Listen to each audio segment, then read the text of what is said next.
Hi, ഈ പഠിപ്പുരയിലേക്ക് എല്ലാവർക്കും സ്വാഗതം. LDCയുടെ ഡെയിലി ക്യാപ്സൂളിൽ ഇന്ന് നമ്മൾ ഫിസിക്സിലെ ദ്രവ്യവും പിണ്ഡവുമാണ് ചർച്ച ചെയ്യുന്നത്.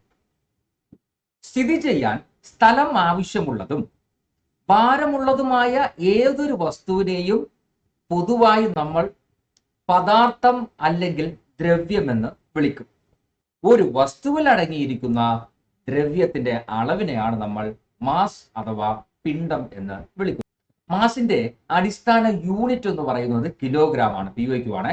ദ്രവ്യത്തെ നമുക്ക് പ്രധാനമായിട്ടും 7 അവസ്ഥകളിൽ കണ്ടെത്തിയിട്ടുണ്ട്. ആ 7 ദ്രവ്യ അവസ്ഥകൾ എന്ന് പറയുന്നത് ഒന്ന് ഖരം അല്ലെങ്കിൽ സോളിഡ്, രണ്ടാമത്തേത് ദ്രാവകം അഥവാ ലിക്വിഡ്, മൂന്നാമത്തേത് വാതകം അഥവാ ഗ്യാസ്, നാലാമത്തേത് പ്ലാസ്മ എന്ന അവസ്ഥ. ഇനി അഞ്ചാമത്തെ അവസ്ഥ ബോസ് ഐൻസ്റ്റീൻ കണ്ടൻസേറ്റ് എന്ന് വിളിക്കുന്നു. ആറാമത്തെ അവസ്ഥ ഫെർമിയോണിക് കണ്ടൻസേറ്റ്. ഏഴാമത്തെ അവസ്ഥ ക്വാർക്ക് ഗുവോൺ പ്ലാസ്മ എന്ന അവസ്ഥ. ഇനി നമുക്ക് ഈ 7 അവസ്ഥകളിലെ ഓരോരുത്തരെ കുറിച്ച് നമുക്ക് നോക്കാം.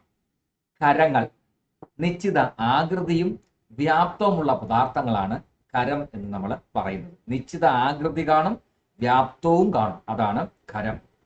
എന്നാൽ ദ്രാവകം എന്തെന്ന് ചോദിച്ചാൽ നിശ്ചിത ആകൃതി ഇല്ലാത്ത ഏത് ആകൃതിയിലും ഉൾക്കൊള്ളുന്നതുമായ പദാർത്ഥം. മൂന്നാമത്തെ വാതകം എന്ന് പറയുന്നത് ഒരു നിശ്ചിത ആകൃതിയോ വ്യാപ്തമോ ഇല്ലാത്തവയാണ്.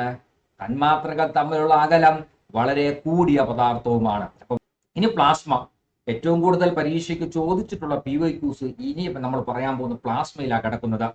പ്രപഞ്ചത്തിൽ ദ്രവ്യം ഏറ്റവും കൂടുതൽ കാണപ്പെടുന്ന അവസ്ഥ ഏത്? PYQ ആണ്, അത് പ്ലാസ്മയാണ്. സൂര്യന്റെയും നക്ഷത്രങ്ങളുടെയും കേന്ദ്രഭാഗത്ത് ദ്രവ്യം കാണപ്പെടുന്ന അവസ്ഥ ഏത് എന്ന് ചോദിച്ചാൽ അത് പ്ലാസ്മയാണ്, PYQ ആണ്.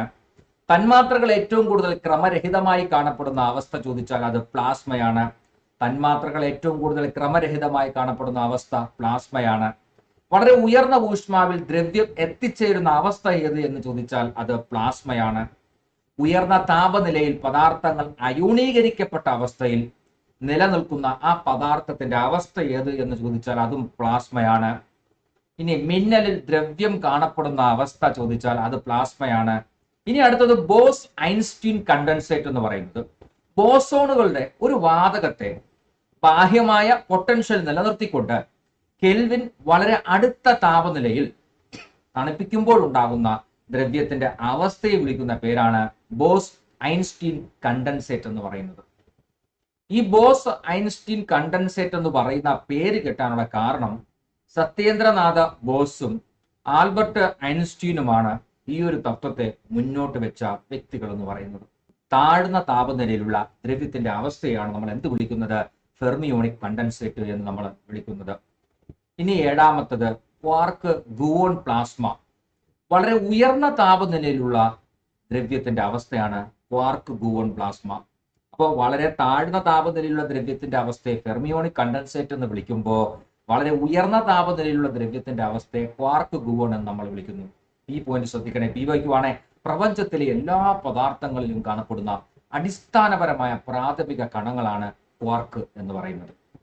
അപ്പോ നമ്മുടെ ചാനൽ ഇനി സബ്സ്ക്രൈബ് ചെയ്യാത്ത ആൾക്കാരുണ്ടെങ്കിൽ ചാനൽ സബ്സ്ക്രൈബ് ചെയ്തേക്കുക. നമുക്കൊരു ടെലഗ്രാം ചാനൽ ഉണ്ട്, അതിന്റെ ലിങ്ക് ഡിസ്ക്രിപ്ഷൻ ബോക്സിൽ ഇട്ടേക്കാം. അപ്പോൾ മറ്റൊരു സെക്ഷനിൽ വീണ്ടും കാണുന്നവരേക്കും ബൈ, താങ്ക് യു.